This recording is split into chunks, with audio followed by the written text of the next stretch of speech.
ସମସ୍ତଙ୍କୁ ନମସ୍କାର।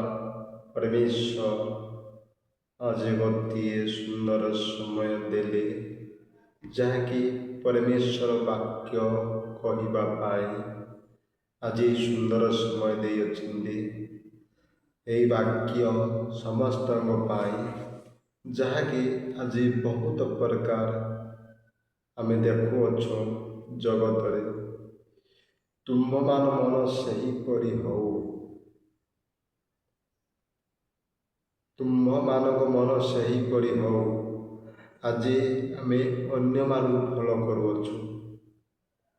ଅନ୍ୟମାନଙ୍କୁ ଦେଖୁ, ଅନ୍ୟମାନଙ୍କୁ ପଛରେ କିଏ କେମିତି ଅଛି, କେମିତି ଚାଲୁଛି, କେମିତି ପ୍ରଭୁଙ୍କର ସେବା କ୍ଷେତ୍ର କରୁଛି, ତାକୁ ଫଲୋ କରୁଛୁ, ତାକୁ ହିଁ ଦେଖୁଅଛୁ। କେବଳ ବାକ୍ୟ କହି ତୁମମାନଙ୍କ ମନ ସେହିପରି ହଉ। କାହା ଭଳିଆ ଆମେମାନେ ହେବାର ଅଛି।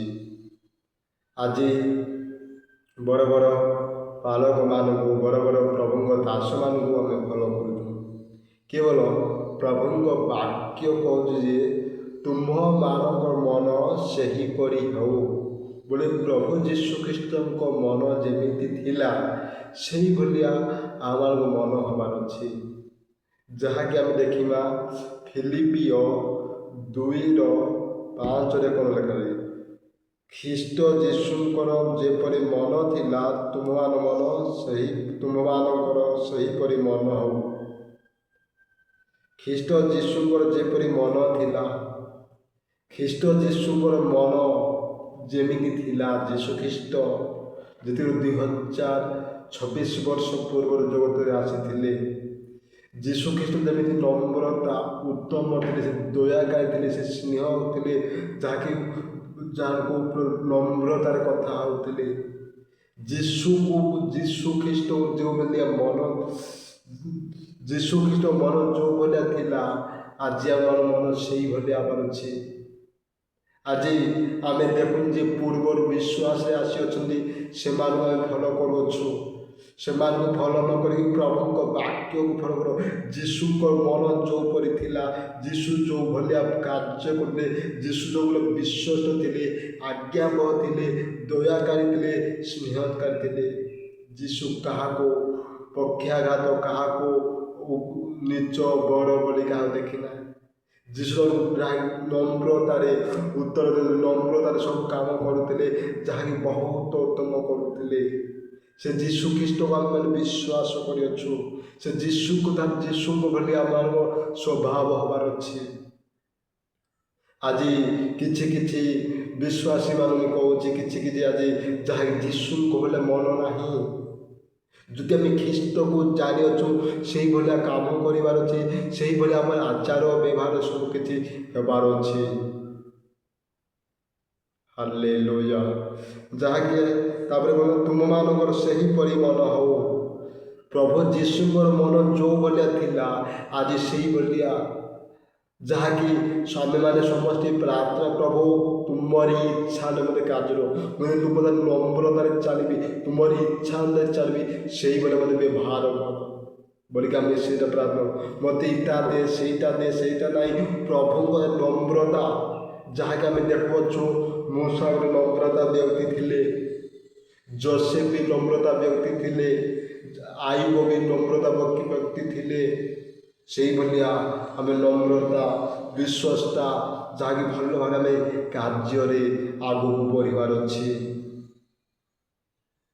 ଆମେମାନେ ଯଦି ଯୀଶୁଙ୍କ ଭଳିଆ, ଯୀଶୁଙ୍କୁ ଯଦି ଫଲୋ କରିବା, ଯୀଶୁଙ୍କ ପଛରେ ଯଦି ଚାଲିବା, ଯୀଶୁଙ୍କୁ ତା ନମ୍ରତା ହିସାବରେ ଯଦି ଆମେ ଚାଲିବା, ଆମକୁ ଦେଖିକି ଅନେକ ଲୋକ ଆମକୁ ପଚାରିବା ପୂର୍ବରୁ ସେମାନେ ଜାଣିପାରିବେ ଯେ ଏ ଯୀଶୁଖ୍ରୀଷ୍ଟକୁ ବିଶ୍ୱାସ କରିବା ଦ୍ୱାରା ଏ ନମ୍ରତା, ଏ ଦୟା, ଏ ସ୍ନେହ ପାଇଁ ସବୁ କିଛି, ଯାହାକି ଆମେ ଦେଖୁଅଛୁ ସୁସମାଚାର ଯୋହନରେ 4 ଲେଖାରେ ସମରନ୍ୟା ସ୍ତ୍ରୀ ବିଷୟରେ।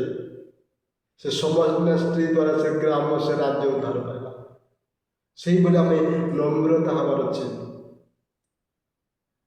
ତାପରେ କ'ଣ ଲେଖାଯାଇଛି 6 ନମ୍ବର ଦେଖାବେ, ସେ ଈଶ୍ୱର ରୂପୀ ହେଲେ ହେଁ ଈଶ୍ୱରଙ୍କ ସହ ସମାନ ହୋଇ ରହିବା ନିଜ ନିମନ୍ତେ ଧରି ରଖିବା ବିଷୟ ମନେ କଲେ। ସେ ଈଶ୍ୱର ରୂପୀ ହେଲେ ହେଁ ଈଶ୍ୱର ସହିତ ସମାନ ହୋଇ ରହିବା ନିଜ ନିମନ୍ତେ ସେ ଈଶ୍ୱର ରୂପୀ ହେଲେ ବି ସେ ଯାହା ପରମେଶ୍ୱର ଥିଲେ ସେ ଈଶ୍ୱରଙ୍କ ଠାରୁ ଆସିଥିଲେ, ଯାହାକି ସେମାନେ ନମ୍ରତା, ଯାହାକି ସେ ଯାହାକୁ ଯେ ଆକାଶ ପୃଥିବୀ ଯେ ନିର୍ମାଣ କଲେ ସେ ଯାହାକି ନିଜକୁ ଶୂନ୍ୟ କରିଦେଲେ, ସେଇଭଳି ଆମେ ନମ୍ରତା, ଆମେ ଯେଡ଼େ ବଡ଼, ଆମେ ଯେତେ ଆମେ ଉପରକୁ ଉଠିଲେ ବି ଆକୁ ଆମ ଯେତେ ଲୋକ ସମ୍ମାନ ଦେଲେ ବି ଆମେ ନିଜକୁ ନିଜେ ନମ୍ରତା ଅଛି ସହିତ ସମାନ ସେ ଈଶ୍ୱର ରୂପୀ ହେଲେ ଈଶ୍ୱର ସମାନ ହୋଇ ରହିବା ନିଜେ ନିମନ୍ତେ ଧରି ରଖିବା ବେଶୀ ମନେ କରେ ନାହିଁ, ଯେ ନିଜକୁ ନିଜେ ସେ ନମ୍ରତାରେ ରହିଲେ। ସେ କେବେ କରେ ମୁଁ ଗୋଟେ ଈଶ୍ୱରଙ୍କ ପୁତ୍ର, ମୁଁ ଈଶ୍ୱରଙ୍କ ଠାରୁ ଆସିଅଛି, ମୁଁ ଈଶ୍ୱର ବୋଲିକି ସେମାନେ କେବେ ଗର୍ବ କଲେନି ସେ ପ୍ରଭୁ ଯୀଶୁ ଖ୍ରୀଷ୍ଟ। ସେଇଭଳିଆ ଆମେ ନମ୍ରତା ଭାବରେ ଆମେ ଯେତେ ବି ପ୍ରଭୁଙ୍କର ସେବା କ୍ଷେତ୍ର କରୁ, ଆମେ ଯେତେ ପୁରୁଣା ବିଶ୍ୱାସୀ ଓ ଯେତେ ପୁରୁଣା ସେବକ ହେଲେ ବି ଆମେ ଗୋଟେ ନମ୍ରତା ହେବାର ଅଛି। ଆମେ କେବେ ବି ବଡ଼ ବୋଲିକି ଭାବବାର ନାହିଁ, ଯେହେତୁ ପରମେଶ୍ୱରଙ୍କ ପୁତ୍ର ଯୀଶୁ ଖ୍ରୀଷ୍ଟ ନମ୍ରତା ଦେଖାଇଥିଲେ, ସେଇଭଳି ଆମର ନମ୍ରତା ହେବାର ଅଛି। ଆମର କଥା ବି, ଆମର ଆଚାର ବ୍ୟବହାର ସବୁକିଛି ନମ୍ରତା ହେବାର ଅଛି। ଅନ୍ୟକୁ ଫଲୋ କର ନାହିଁ, କିନ୍ତୁ ଯୀଶୁ ଖ୍ରୀଷ୍ଟକୁ ଫଲୋ କରି ଚାଲ। ସେ ଯୀଶୁ ଯେତେବେଳେ ଫଲୋ କରିବା, ଯୀଶୁଙ୍କ ଯଦି ଆମେ ନମ୍ରତା ଦୟା ସ୍ନେହରେ ଯଦି ବଢ଼ିବା, ଆମକୁ ଅନେକ ଲୋକ ଆଶୀର୍ବାଦ କରିବେ। ହାଲେଲୁୟା। ସେଇଭଳିଆ ଯୀଶୁଙ୍କ ଭଳିଆ ମନ କର, ତୁମର ମନ ସେହିପରି ହଉ, ତୁମର ମନ ସେହିପରି ହଉ ବୋଲି କ'ଣ ଯୀଶୁ ଖ୍ରୀଷ୍ଟଙ୍କ ଭଳିଆ ମନ ହେବାର ଅଛି ଆମଙ୍କର। ଆମେ କାହାରି ଭଳିଆ ନାହିଁ, କିନ୍ତୁ ଯୀଶୁଙ୍କୁ ଫଲୋ କରିକି ଆମେ ଜୀବନ କାଟିବାର ଅଛି।